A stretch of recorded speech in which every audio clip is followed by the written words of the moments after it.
Hello again. Well, it's that time of year, goodwill to all men and women. Yeah, it's nearly Christmas. And I'm back here.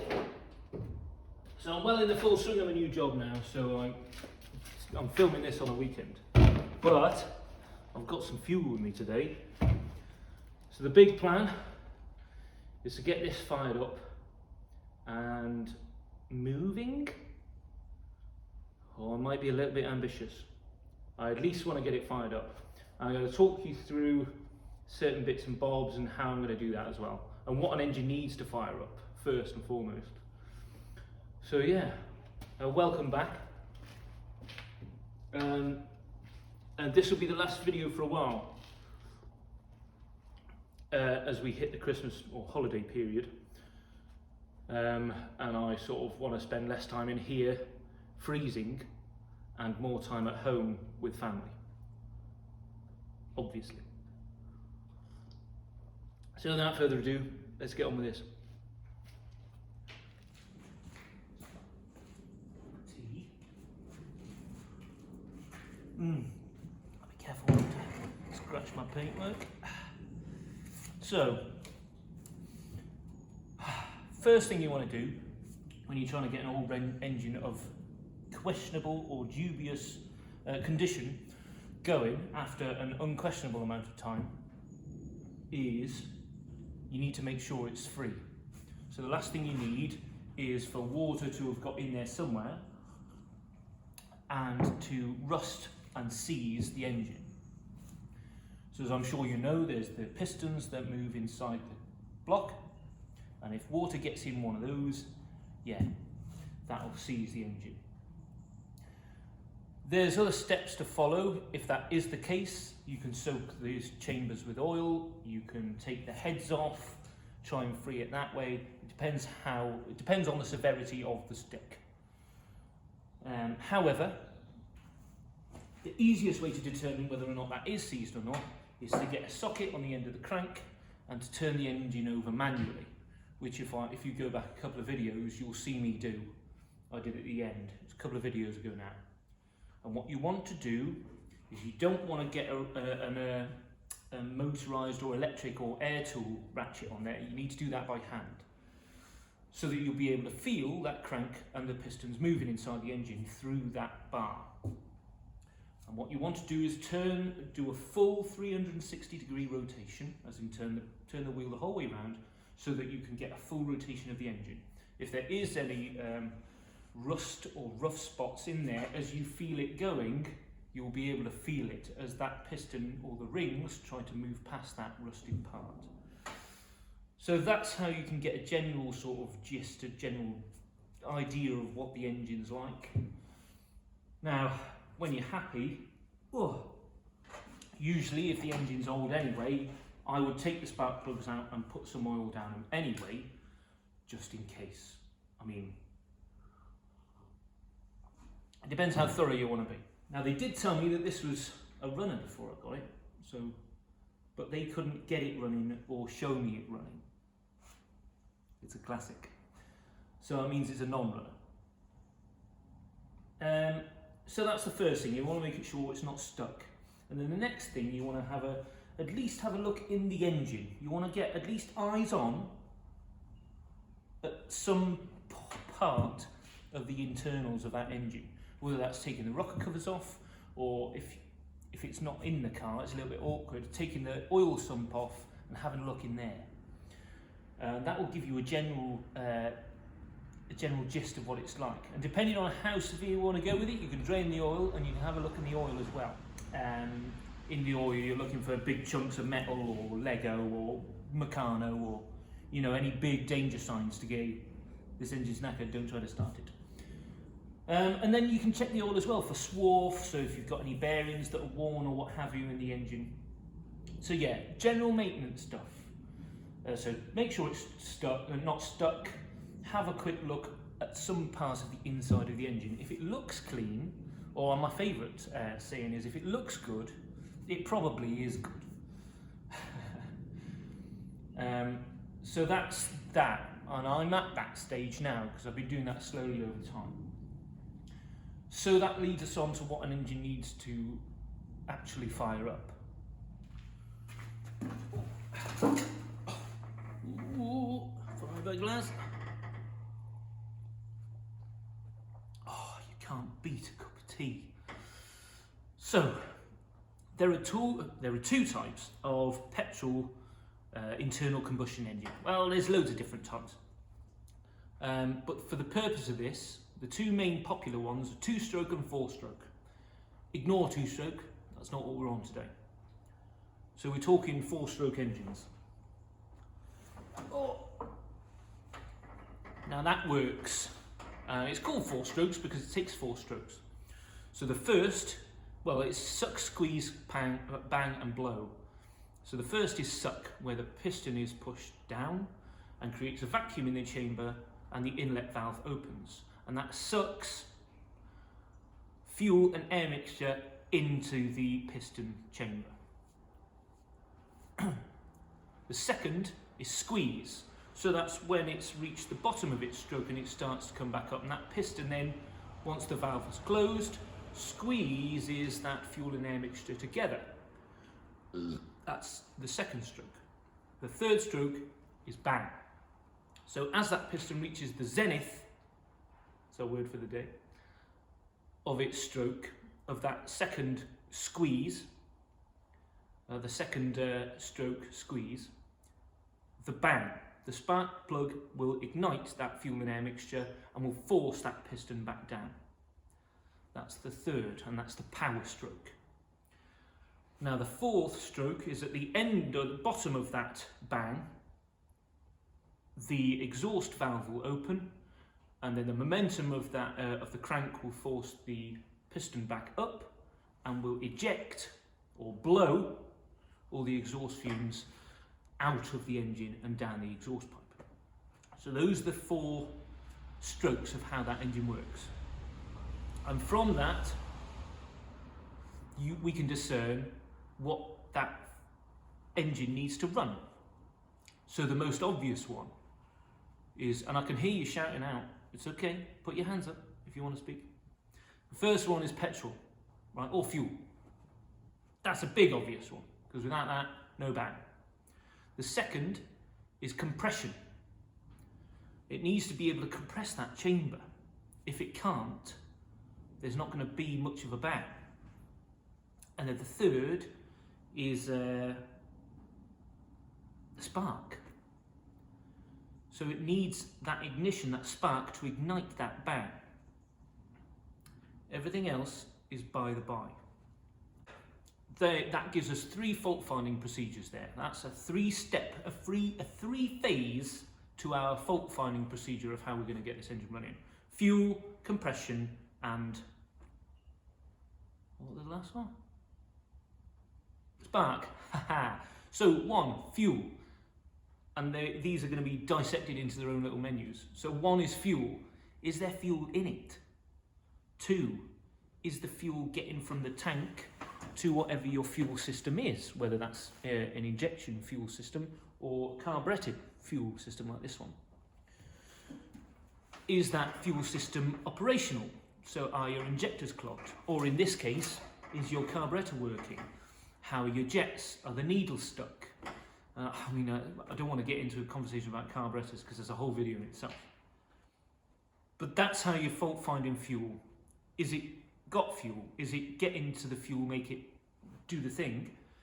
And then is the fuel make it do the thing actually doing the thing?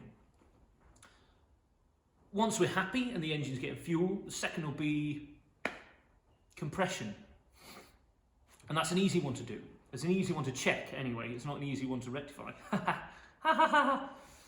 So, compression, an easy way to check is to take the spark plugs out and jam your finger in the holes. It sounds dangerous, don't worry.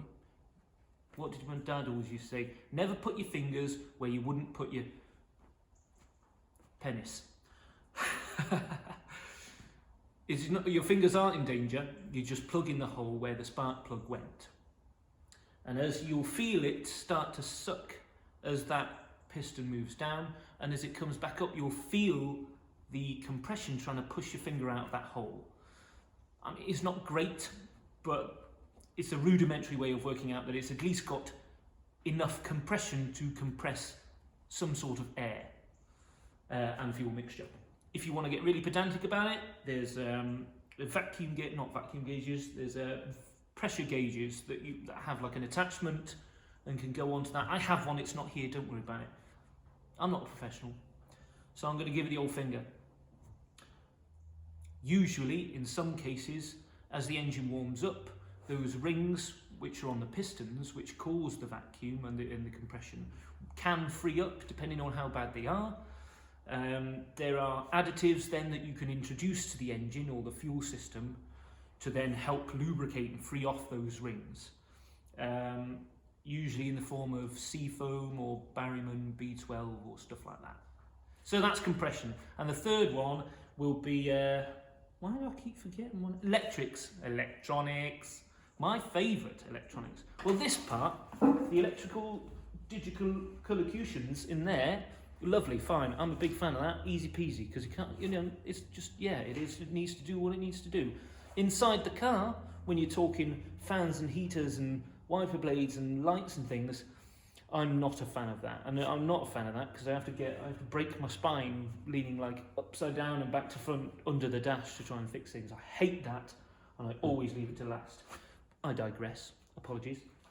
So yeah, the third one is electrical molecutions. And that's where I'm going to start, I think. Or at least I'm going to explain it. So yeah, bear with. Oh. Hi. So, there's a lot of mess in here. I do apologise. The electronic side of the engine is what creates the spark in that chamber, right? So there would be a battery here in usual cases, which would be plumbed up to the car. The flow of the electricity would go from the battery to a coil, and all this does is amplify the voltage or amplify that, it just boosts the power. This then goes into something called a distributor cap, and it goes into the centre of a distributor cap, or the dizzy, where it does exactly what it says on the tin, and it distributes that spark. So looking on the inside, if you can see that, you'll see 6 points around the outside and then one in the middle. You want to make sure they're free of dirt and corrosion, and you want to make sure that this ceramic cap isn't cracked at all, because it's an insulator as well. Then you'll see this arm, that moves with the turn of the engine, and it distributes that spark. And then you'll see closer down, tell you what, I'll bring you in. Okay, there you go, you can see better now. Make sure that they're all free of corrosion and that this cap isn't broken. Right. Then there's the arm. Bim, bim, bim, bim, bim. This is attached to a rod which runs all the way down and runs off the cam in the engine. So as the engine's turning, this oscillates the cam, which oscillates this, the distributor. On the side here, you'll see something called points. I'm not going to explain points too much, but they're an old way of an ignition system. These run off, you can see this at the bottom of the shaft here, at the bottom of the cap is like a hexagonal shape. And it depends how many sides it has, will depend on how many pistons it has. And as this reaches the zenith, or the apex of one of those points, these points will separate and will snap back together. And that is what that's the physical manifestation of the electricity. So at that point, the electric or the electronics is all contained. Those points separating are what creates that spark physically, because there's two contacts on those points.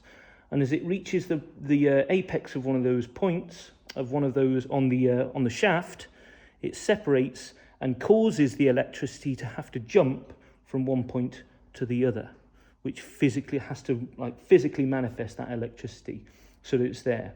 Once that's created, it jumps through back up this arm through this point and then shoots down whichever one it's contacting at the time, which will shoot down the hose to the relevant spark plugs and create the spark.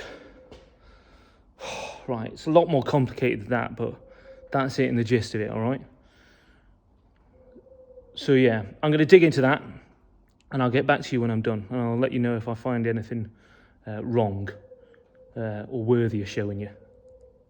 Oh yeah. That. Oh. Right. So I've got to a certain point now where I'm quite happy. The old coil, obviously, I did test it because somebody's had a second coil in here. So what I did, I went back to the old coil first and then tried to turn the engine over. Or you turn the engine till, if you remember, you're on one of those apexes, or just before the apex. And then I'll try and separate the points. If you see a spark happening, there's a spark happening. So I did that on this coil that it's on now to initiate, yes, there's a spark happening and electricity is getting there. So I went back to the old coil, tested that one, doesn't work, so that'll have to come out, but it doesn't matter, I've got one here that works. So next, what is that? What is that? Oh, it's that. Okay. So, next, I'm going to have a quick look at the carburettor and see if it moves. I mean, it's a bit stiff. It should be okay, actually. It's a Weber carburettor. I don't know what type. The only ones I'm au fait with are old SU carburetors, Strongbergs, Hollies, and that's about it, really. I should really be clued up with a Weber, but I'm not. I've never come across one, never needed to. So, first Weber. Oh yeah. So next, I'm gonna have a look at that. I mean, it seems to be, as long as the throttle moves, and I'll give it a bit of a clack around, make sure that there's nothing stuck in there, and none of the needles or anything are rusted or congealed shut or what have you. And then we'll have a look at getting some fuel in there and then introducing it. I don't know if the fuel pump works, but I put the fuel tank in, so that's new. That's a brand spanking new tank that I did not pay for. Thank you very much. So I know that the tank's clean, and I've put a new fuel line in. So I could just put fuel in the tank and see if the fuel pump works, which I might do actually. I've put a new fuel filter in. So, I mean, I've made all the effort so far, so I may as well try that. We'll go that way first. I'll put fuel in the tank, see if I can get it started that way. But if not, I'll save a little bit of fuel. If I can't get the pump working, I'll smash a load of fuel down there and we'll get it fired off. What do you reckon? Oh, yeah. Right. I've got the new horns and different bits in this. The battery tray is very narrow. It'll only take a certain type of battery, which is a little bit awkward because I usually like to get the cheapest things with a handle on. So yeah, it won't just take any old battery, which is a bit of a faff, but it is what it is. We'll have to go like that. Black then red, you'll end up dead. Red then black, right, okay.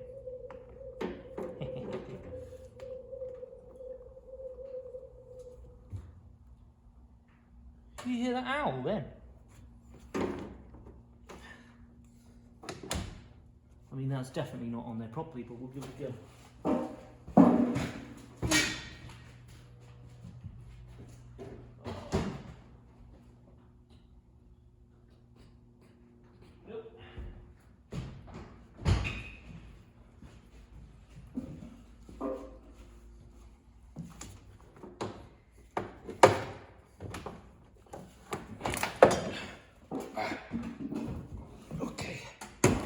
Overkill, the biggest 12 volt battery you'll ever see. Let's see if we can get this in here.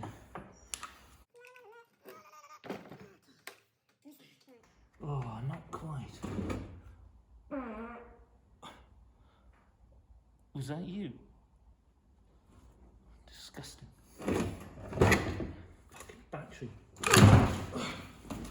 Okay, I've got an actual battery.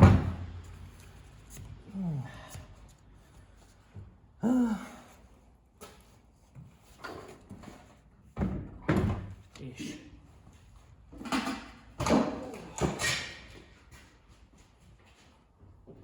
What are we getting? Okay. Okay, we're in. Right, I've got as far as I did the other day, which was the engine turns over. So right, I'm going to put some fuel in the tank and then we'll see if we can get it going. Let me do. I really need a poo. So,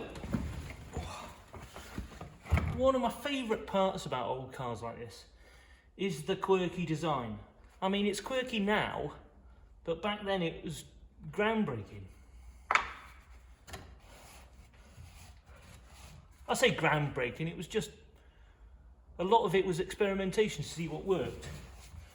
So as you'll see, like on a load of different cars, like different suspension units and the way things hang and the way they design things are always different between makes and even models. Holy moly.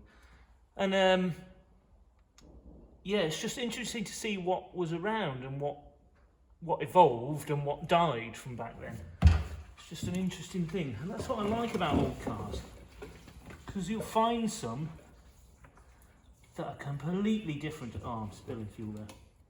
Completely different to what you and I know today. Great. Come on. That'll do. Let's just get it in there. Let's just get it in there. Just go. Go, go, go, go. I'll save a little bit. Smash down there. Oh. These caps never work. Oh, of course, there's a big nut on the back, isn't there? I mean, that's close. Lastly, and I want to stress this quite stressively, it's got to have oil in. I mean, it's got to have oil in it. If there's metal parts moving in there, which it is, it's going to need some oil. I've already checked this, but just so you can see, there is oil in there. It's okay, actually. I think somebody's changed that. I haven't changed that, but I know the guy that sold it to me had been trying to get it running. So I don't know whether he's put some in, but it doesn't taste, I mean, that old, really. Even if it was old, it's still oil in there. And even if you were just going to fire it up for a little bit, a couple of minutes, just to make sure that everything works and there's no fantastic magical sounds that everybody dreads, then that's fine if you're going to run it over a little bit. But if you're going to run it any longer than a couple of minutes, you're going to want some new oil to hand. Which I'm not, so I don't need that. All I want to do is just make sure this runs. Also, come in and have a quick look. I hope you can see, but I took one of the rocker covers off. And usually, like it was on my Rover 3.5 litre V8, when I took these off and had a look, all of this was just gunk. All of it was like congealed, honking, rotten oil that had been sitting for years and years. But as you can see, this is all fresh stuff. This is quite clean in here. So at least the top, wow, that's loose. At least the top is looking pretty clean. So when it comes to the point of changing the oil, as we get a little bit further down the line, I can then have another look at the bottom of it. But I'm quite content that it's either been flushed or it's just been closed a long time, has it enclosed. But yeah, I think somebody's had some oil in there, or at least when they've been trying to start it, has flushed it out. So I'm not getting a horrible feeling in the pit of my stomach. I'm feeling quite warm and fuzzy about the whole thing. because there's a few things that you want to check. So like if there was no oil in it, if you took the rocker covers off and it was rotten, if there was, look down the aperture of the carburetor and you saw loads of stuff down there, little things like that give you the no-nos, you know what I mean? But I'm not getting many no-nos. The only no-no I got was because it's got another coil, which I was a bit like, yeah, there's electrical problems. But the other coil seems to work. So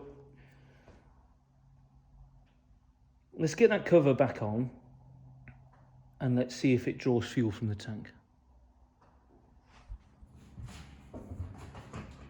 Let's turn this on. Let's turn that on. Get a screwdriver. Here's a screwdriver. Oh, screwdriver.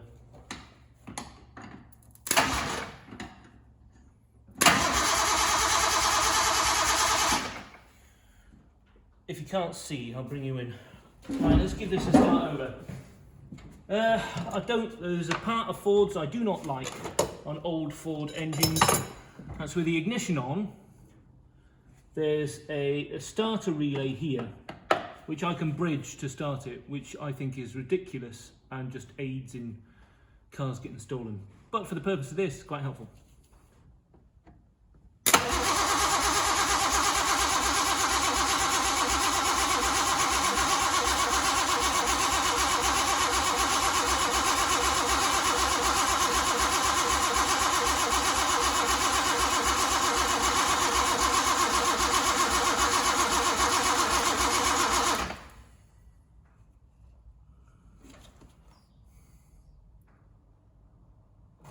Weak earth down there. Oh no, it's attached. Could be a bit better.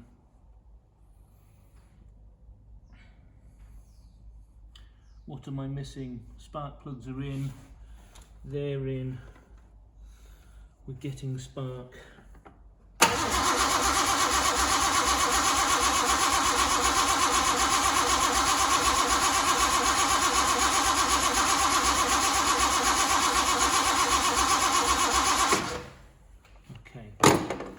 I don't think fuel's getting through there. Oh no, yeah, look. There's fuel getting through the filter. So is there fuel getting down the aperture? Let me see.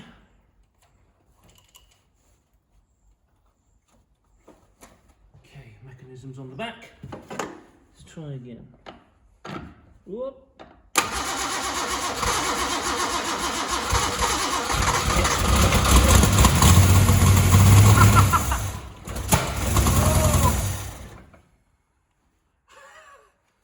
Okay.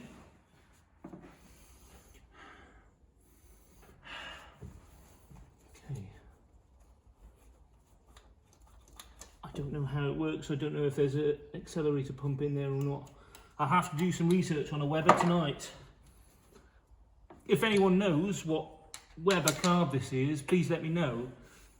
If it's anything like a Holly with like a needles and like a circuitry in the accelerator pump, I should know what I'm doing really, but yeah.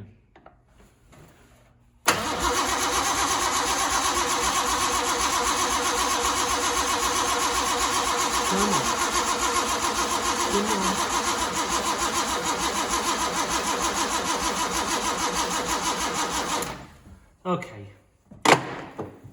The danger of flattening this battery, I don't want to go too much further. But it fired off. I heard it, you heard it, okay? So there you go, there's proof. It's a runner. How much of a runner, we're not quite sure, but at least it runs. Let's do a little bit down there, just to be sure. Oh shit. Okay, don't explode, please.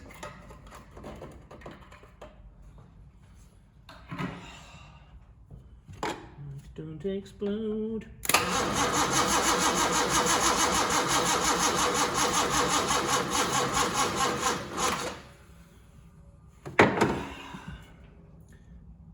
Never have a charged battery, do I?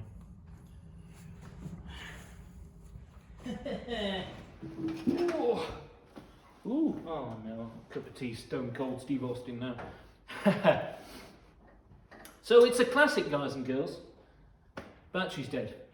I've got that on charge now. I'll probably leave that on overnight and then I'll nip round tomorrow and take it off, but that's a bit of a showstopper really, and I don't really want to push it too further. Because I'll get excited and I want to do more with it and I want to run it for longer and I haven't got the oil. So that'll do us for today. Thank you very much for watching. As I said earlier, it's starting to get to the, we're well into December now. It's near the Christmas period, so this is going to be my last video until after the Christmas period. So, without further ado, I'd like to wish you all a Merry Christmas and a peaceful, Happy New Year. If you like what you see, basically me dropping things into the engine bay and shorting batteries and doing everything the wrong way, please drop a subscribe. There's loads more of that on the way, of me making an arse of myself. Yeah, if you like it, give us a like. If you don't, drop a comment down below and let me know where I'm going wrong. So I'm always trying to improve. That's the end of it. So yeah, Happy New Year and a Merry Christmas, and I'll see you in the new year. Thanks for watching. Well, how many times do I say so yeah in that fucking video? So yeah, so yeah. Fucking hell.